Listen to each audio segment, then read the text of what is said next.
श्री शिवाय नमस्तुभ्यम। स्वागत है आपका शिव पुराण श्री शतरुत संहिता छठे अध्याय में नंदीकेश्वर अवतार। संत कुमार जी ने पूछा, हे प्रभु, आप महादेव जी के अंश से उत्पन्न होकर भगवान शिव को कैसे प्राप्त हुए? कृपया कर मुझे इस उत्तम कथा का वर्णन सुनाइए। नंदीश्वर बोले, हे ब्रह्मापुत्र संत कुमार जी, शिलाद नामक एक धर्मात्मा मुनि थे। एक बार जलपुत्र की कामना से शिलादी ऋषि इंद्र की तपस्या और उनका ध्यान करने लगे।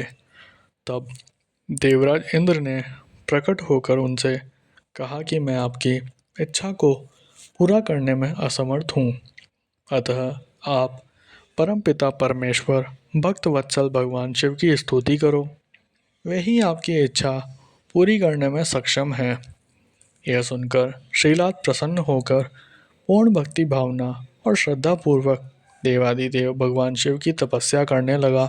श्रीलाद की कठोर तपस्या से प्रसन्न होकर भगवान शिव ने उसे साक्षात दर्शन दिए और बोले, हे शिलाद, ब्रह्मा जी, श्री हरि विष्णु सहित सभी देवताओं और ऋषि मुनियों ने मेरे अवतार धारण करने के लिए मेरी तपस्या की और मुझे सभी इस पूरे संसार का पिता मानते हैं।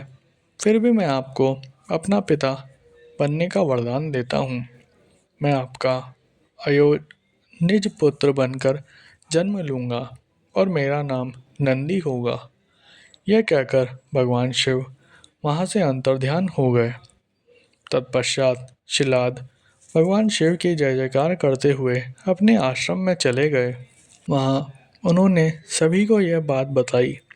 कुछ समय उपरांत मेरे पिता शिलाद यज्ञ भूमि को सही कर रहे थे कि उसी समय मैं भगवान शिव की आज्ञा से उनके शरीर से उत्पन्न हुआ। तब चारों ओर प्रसन्नता छा गई। तब मेरे पिता शिलाद ने मेरे बाल रूप को देखा, जो सूर्य और अग्नि के समान तेज, प्रभावशाली और प्रकाशमान था। हाथ में त्रिशूल एवं सिर पर जटाजूट धारण किया था।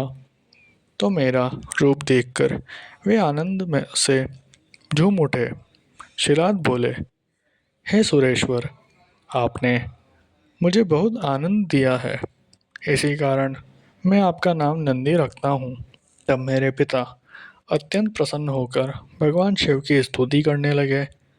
तत्पश्चात वे अपनी कुटिया में चले गए। उस कुटिया में जाकर मैंने अपने इस रूप का त्याग कर दिया और साधारण बालक की भांति रहने लगा।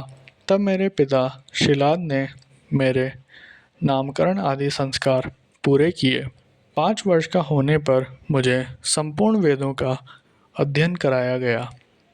तब मैं 7 वर्ष का हुआ तो देवादिदेव भगवान शिव की आज्ञा से मित्र और वरुण नामक मुनि मुझे देखने मेरे आश्रम आए। मेरे पिता शिलाद ने उन दोनों को उत्तम आसन पर बैठाया और उनकी बहुत आवभगत की। तब वे दोनों मुझे बार बार निहारने लगे और कुछ देर पश्चात वे मेरे पिता से बोले, हे तात, तुम्हारा ये पुत्र इतनी छोटी आयु में ही सब शास्त्रों का ज्ञाता हो गया है, लेकिन इसकी आयु तो बहुत कम है। इसके जीवन का तो मात्र 1 वर्ष शेष रह गया है। तब उन दोनों की बातें सुनकर मेरे पिता शिलाद अत्यंत दुख से भर गए और रोने लगे। अपने पिता को इस प्रकार दुखी देखकर नंदीश्वर ने उनसे प्रश्न किया। वे पूछने लगे, पिताजी, आप किस कारण इतना दुखी हो रहे हैं?